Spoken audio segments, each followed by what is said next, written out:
family, it's Tasha MAMABEAR prepping. So it's just a nice, peaceful morning here. It's Saturday morning.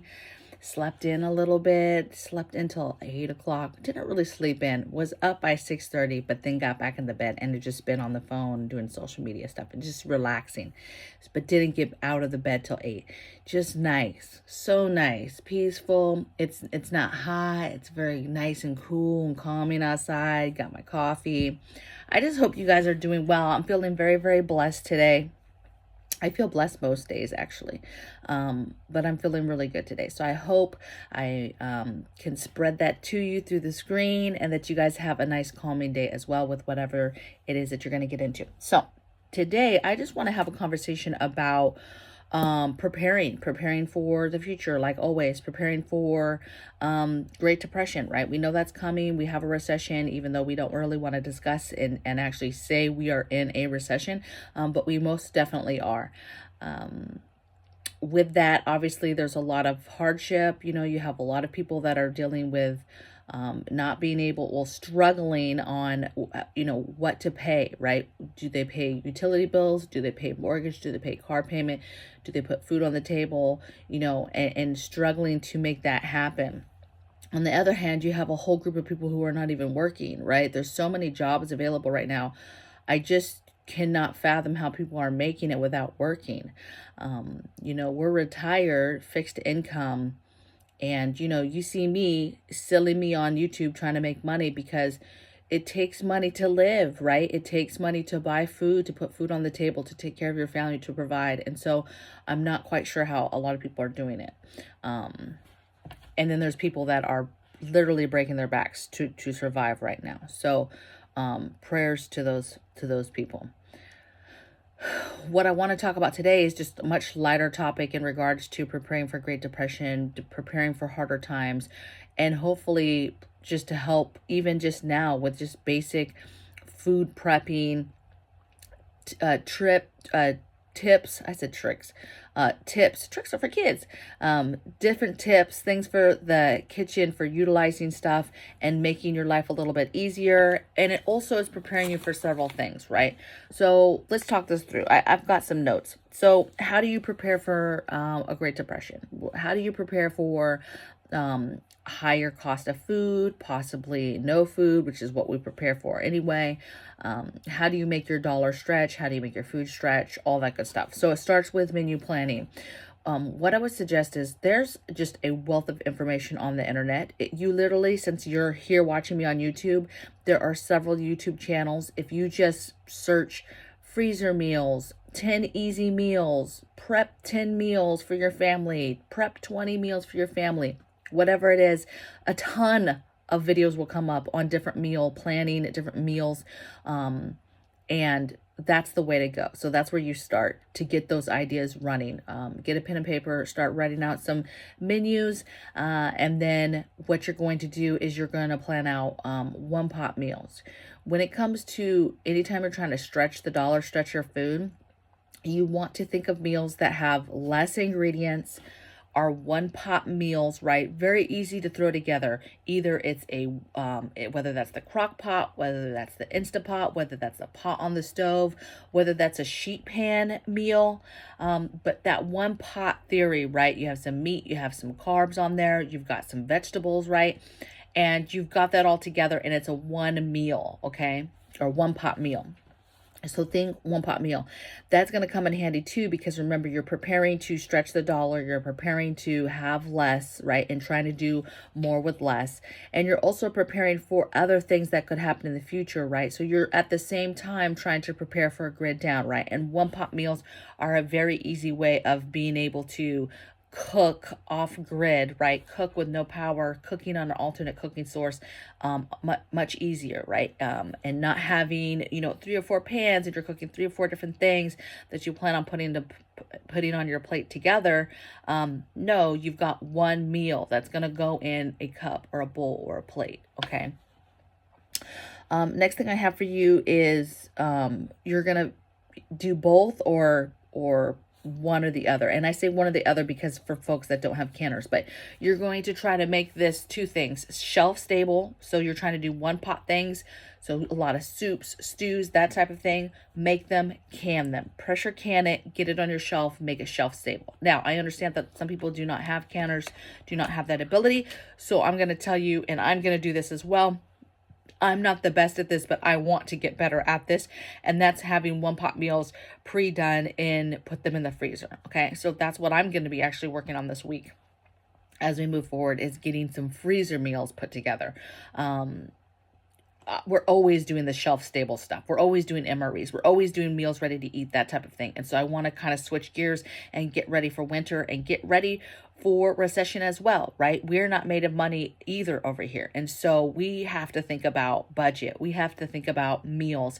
And so I want to put a bunch of cheap one pot meals together and put them in the freezer, and then they're ready to go. And then you can just pop them in a pan and get them ready. You know, grid down, you can pop them in a pan and put it on the burner, or you could put it on the wood stove, right? Much easier, okay? Whether you on grid or off the grid. Utilize the same meats. So when I say that is, check your sales, right? Check your sales, figure out what meat's on sale, and buy it in bulk, right? People sleep on the roll of hamburger, right? Because it's just, a lot of people are above, that's kind of the bottom of the barrel, right? Poor people get the roll of hamburger meat, right? It's not high quality, whatever. Baby, this is not the time to be trying to go to Target to get your meat. And let me tell you, if you're going to Target to get any kind of meat or food like that, you're already messing up, okay? Be smart about what you're getting, okay? Those rolls of meat, yes, if there's only one kind and it's horrible percentage and you don't like it, but usually there's an option so that you can get the percentage type of meat that you want, right? But don't sleep on that big roll of meat. A lot of times that is cheaper than buying the individual, meat that's been packaged up for you, okay? So get a big bulk of meat, however way you're going to get it, and then see how many pounds it is. Typically a family, I think an average takes a pound to make the dinner, to make the meal, right? A lot of families, it's a pound. A lot of things are prepackaged as a pound, right? So if you're making whatever it is you're making, a pound is, kind of the go-to amount of meat for a meal for a decent sized family, right? But what you're going to do is you're going to cut that in half, or maybe 3/4, right? You're just going to take it down, right? So if you have a 3-pounder, typically that would have been, 3 meals, but maybe you stretch that and now you're going to switch it up and you're going to make 5 meals out of that, okay? Your family more than likely is not going to notice that decrease of meat. They're still getting meat. They're still getting the same meal. It's just less of the meat, okay? And that's fine. And if you have a big eating family, like you have growing boys, you have growing kids that are just like really eating right now, fill that, right? Replace that with other proteins so that they're getting that filling, that they're full filling, okay? There's stuff you can do, but I want you to start getting your meat in bulk and stretching it. And, a lot of people don't separate their meat. They just get it and they just kind of cook, right? Really get used to separating your meat and stretch it farther than what you would normally do, right? So a big thing of hamburger, a big thing of chicken, a big thing of turkey, whatever it is, okay? And stretch it. And then think of meal plan meals around that. Okay, I made that 3-pounder of meat into 5 meals. What's 5 one-pot meals that have hamburger meat in them, okay? Stews, hamburger, maybe it's a hamburger, a cheeseburger, hamburger, stew, right? Maybe it's a stroganoff, maybe it's right? All these different things, and you get it prepped and freeze it, get it in the freezer, and it's done. And you stretch that and you already have the meals ready to go, okay? So get the meat, stretch it out farther than you would, and figure out what you're going to make off of that amount of meat that you have in front of you. And then you get the chicken package out and you say, okay, and you stretch that out further than you normally would, and then you make a meal plan around that chicken amount, right? Right there in that little bit, you may have 10 meals, right? And just one package of meat one little package, 3-pounder of hamburger, and then a decent sized package of chicken. So just really think it through. I can't tell you exact numbers and stuff because I don't know the size of your family, right? It goes off of a lot of things. It goes off of what you normally cook and your size of your family, okay? This could be new to you if you're not a one-pot meal type person, but I would suggest that you start looking at that because one-pot meals have less ingredients, are easier to put together, and you can meal prep them and get them done ahead of time, and then it's done. It's in the freezer. Now you can concentrate on the next piece of meat and the next maybe 5 meals you want to make off of that piece of meat. Do you know what I'm saying? And then you just keep adding, okay? Now, one little caveat I will tell you, you start making all these freezer meals, you need to make sure that you have a game plan for that freezer, okay, to be able to power it if you lose power so that you don't lose all this food all at once, okay? Get you a small solar generator that's just dedicated to the freezer only, okay? All right, so we said can them or freeze them. Another little tip is when you're looking for, obviously you're looking for sales, right? But when you go to whatever grocery store you go to in your part of the world, there usually is a meat bin that is off in the side, it's off in the cut, it's in the corner, and it's all the meat that is totally ready to expire. It's older meat. Just so you know, beef a lot of times is much better when it's closer to that time frame than when it's super fresh. I know that sounds really ridiculous, but it just has a really good flavoring of it at that point. But that bin will be a frozen meat, and it will be stuff that you absolutely have to be cooking it right away, right? It can't be out in the fridge for a long time. You're cooking it right away, and or you're putting it directly into the freezer as soon as you go home. So freezer, okay? A lot of times though, that stuff is on sale, right? And so, but sometimes it's not easy to find, right? So ask the meat person, the person that's there usually stocking the meat and stuff, ask them like, hey, where's your guys's, reduced meat at? I'm looking for the cheaper stuff. It might be a certain day they put that stuff out. So talk to them is what I'm saying, okay? Also, a lot of times just by talking to them, they'll be able to point you. Sometimes I'll ask them something and then they'll point me to, hey, this is actually on sale down there, and it's in the normal section, but it's something that's on sale, right? That I didn't peep yet. Okay. And so they're helpful. Okay. So talk to people and see what you can find out, but look for those frozen, sale bins of meat that I'm talking about. Okay. Much older meat. All right. In the kitchen, start thinking about reusing stuff, right? You've got to think about game planning of reusing your leftovers. If you have those one-pot meals and they're ending up being very large and you have all this leftover, you've got to come up with a game plan of you guys continuing to eat that. That needs to be ate for lunch the next day or for dinner again, or you need to change your game plan for your meal prep and start reducing your meal prep because you're making too much food. A lot of people do that. I am horrible at that. I make large meals. I make a lot of one-pot meals. And I'm horrible at making a big pot and having leftovers. And sometimes that gets ate and sometimes it doesn't. And where we're going moving forward, that can't be a thing anymore. Okay. I'm getting to the point now where I just refuse to make dinner the next night. Like, hey, what's for dinner? Leftovers. The leftovers have to be ate. My family's getting better at knowing they better eat it at lunch or they're not getting something new for dinner, okay? You've got to start making these harder decisions so that you can make your money and your food last longer. Okay, said that reusing stuff like your oil, like your tin foil, like your baggies, just different kitchen things that you use all the time. Get used to just using that stuff. Where you can use spray oils, use spray oils, Vice Real Oil, right? To stretch things out. Is something even, this isn't only food, but even cleaners, right? Vinegar is a great cleaner, okay? And so if you can't afford these fancy bleach, sprays and all these kitchen cleaners, just go back to basics, right? Start cleaning with vinegar. If you really have a hefty job, throw a little baking soda in there. There's a lot of stuff that you can get done with that, right? Putting a little dish soap in a bowl and getting some hot soapy water and, wipe down everything that way, right? You don't have to conform to getting all this expensive stuff is what I'm saying. There is a way to pull back the amount of money that you're spending, in your kitchen as you're preparing stuff, as you're doing stuff. Okay. Less is more. Another tip. you know how you go on, let's say TikTok, or you go on wherever, you're like, I want a new recipe, I want a new meal, an idea, and I'll go on there, and it's a fantastic meal idea, right? You're like, oh, that's delicious. But they'll have like 20 seasonings, right? And they're usually all the same ones. If you cook, you kind of know what I mean, right? There's garlic salt, garlic powder. They got the onion powder. They got the paprika. They got the salt, pepper, right? Less is more, okay? Get away from doing the 20 seasonings, okay? Unless you're doing like something extensive, like just, you know, your mama's gumbo or something, some banging recipe for something. It's a special occasion. Okay, cool. Then do that.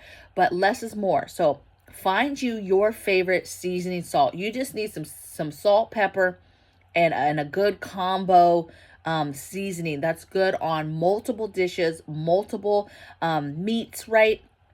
Get used to making marinades. You have a lot of stuff in your cabinets that you can make a marinade and not even season, and just do a nice marinade with stuff. Really just condense it down. Less is more. You do not need these 20 seasonings to make this meal edible. You just don't, okay? And you're out buying all that stuff. It's just a lot of money, okay? Fruits in the fridge. We all know that. The fruit situation, right? You get fruit these days. It's nasty on the inside. It's going bad within 24 hours. It's just horrible. So as of late, I have this really nice fruit basket, hanging fruit basket. I don't even hardly use it anymore. Everything goes in the fridge now, okay? Because it lasts longer. It doesn't matter if it's lemons, limes, oranges, you know, beets, some other kind of vegetable, jalapeno, like whatever it is that I bought that's a fresh fruit or vegetable, it goes in the fridge, okay? Because that is what's going to make it last the longest. What you can do too is you wash it, and then you can put it in a nice little vinegar water bath, and that kind of helps, first of all, kill anything on it, really gets the pesticides off, but really preserves it to where it makes it now when you put it in the fridge, it does last longer, okay? So we're having to really watch that again, so we make our food last longer and we are able to eat it before it goes bad. You know, so I'm buying all this fruit, and what I'm realizing lately is, you know, my family loves fruit, eats fruit like crazy, but I've got to do one of two things. I either have to fall back on how much fruit I'm buying at one time, or I have to try to make it last as long as possible so that it will get ate, okay? Because what was happening is fruit was going bad, and these fools are eating fruit like crazy, but I guess I was buying too much. It's going bad way too fast, okay? And so you just have to work around that so that you can have fruit, have this stuff, but not be, you know, wasting money. Nobody has time to waste money right now. And then my last tip is just, you know, continue to preserve as much as possible, right? The goal is to have shelf-stable stuff. This is more of meal prepping. This is more of get that stuff in the freezer, get that stuff on the shelf if you can, and get stuff put away, right? Preserve it. Make it easier for you so that when things happen, your meals are already done. By meal planning, you save money because you're not just off the cuff, oh, I'm going to make this, oh, I'm going to make that, and you're just off the cuff making stuff.